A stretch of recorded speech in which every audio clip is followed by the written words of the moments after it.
Hey everybody, welcome back to Candlelight Stroll, where we profile paranormal hotspots here in the Midwest. And as always, we are your hosts, Vic Whateley and Marcus D. And get ready to jump on into a great discussion on the Enfield Horror. Our story begins in 1973, in the town of Enfield, Illinois, where the small community will be rocked by the sudden appearance of a creature that can only be described as a horror.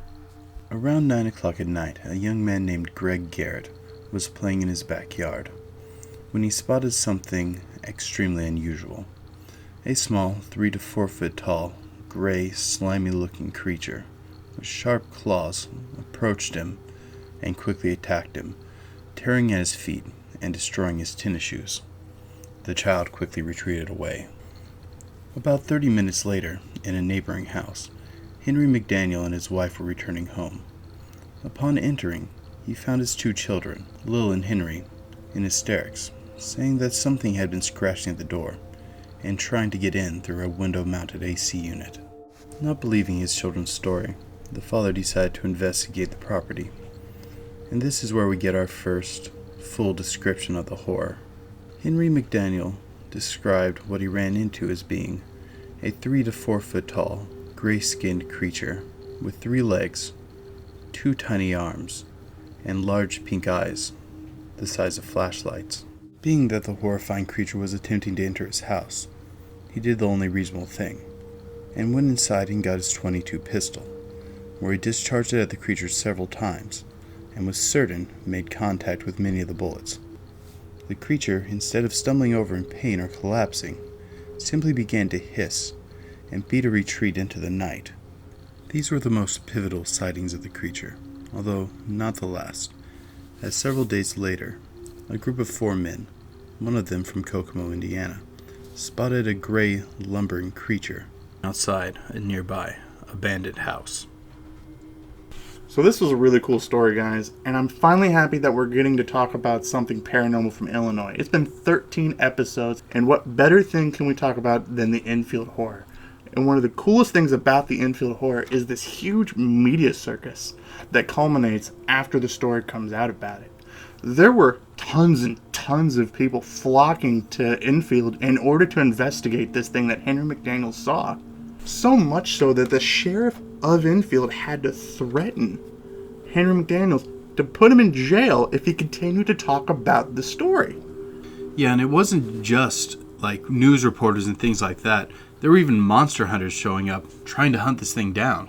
Monster? Where do you sign up to be a monster hunter? Where was that during career day? Man, we would have been at the head of the line for that if that could have been an option for us. Do you think that takes a 4-year degree? I hope not. Just a gun and the gumption to hunt something strange, I guess. So another weird thing that strikes me about the Enfield Horror is the biology of it. Yeah, there's some really odd things about this creature. First, there's nothing in the fossil record that endorses a skeletal structure, anything like this, which I would say it probably would have a skeletal structure. It seems to likely be a vertebrate. But vertebrates don't come in this form. They either come in a quadruped form with 4 legs, or a bipedal or pseudo-bipedal form, where it's going to have 2 legs and 2 arms, but never does it manifest with 2 arms and 3 legs. It's just something our natural history doesn't support. Or how many things do you see walking around with giant pink eyes? Yeah, those giant eyes is something that you'd more likely associate with some form of primate, but the rest of it just doesn't support it. Beyond that, if I tried to place this somewhere on the tree of life, I wouldn't know where to put it. It contains certain traits of a mammal. It contains certain amphibian traits. But all in all, it doesn't fit any one thing solidly. But if it doesn't come from our earthly natural history, that could be an explanation right there. Yeah, and I mean, the whole area around Enfield itself is also plagued with other things of the strange and unusual. There are strange light sightings. There are UFO sightings in this area before this incident and even after this incident. So much so that the whole area is named the Devil's Kitchen because of the paranormal phenomenon that goes on there. Yeah, and David Paulides talks about this somewhat. He talks about how places that have devil in the name usually gained that name because of odd incidences happening in the area, and according to his research, places like that usually have a much higher incidence of strange activity and people vanishing. And this isn't even the first story like this out of the area. I mean, we've seen the Mount Vernon monster story, in which there's a creature that's also running around the town, jumping in this bizarre fashion. Yeah, it was only about 30 years ago, and in a town only about 40 miles away. So, okay, guys, so we're talking about something that's from the paranormal. Of course, skeptics are to take their swipe at this. The first possible answer for what this may be some sort of a wild monkey argument. More specifically, people have been saying that they've been spotting wild monkeys out there since about the 1940s. Yeah, they're generally referred to as devil monkeys, and they pop up kind of scattered around the United States in our folklore and our myths, and many of them do occur in this Midwest area. But for the most part, they don't really match the description very well. Yeah, most devil monkey stories don't involve something with 3 legs and giant pink eyes. Interestingly enough, though, one of the best skeptic arguments is that it could be a kangaroo. Yeah, not a argument that we hear often here in the paranormal community. There are others. Kangaroo, usually not at the forefront of them. There are some similarities to possibly a gray kangaroo and the Enfield Horror. Case in point, the Enfield Horror was supposedly able to clear about 50 feet in about 3 jumps, according to Henry McDaniels.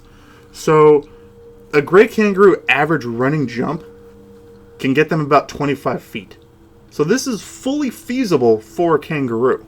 The average height of a kangaroo puts them between 3 to 5 feet, which puts them in the relatively same height category as the Enfield Horror. And finally, Henry McDaniels said that after he shot at it, that it made a hissing sound, which is common for kangaroos to do when they're threatened.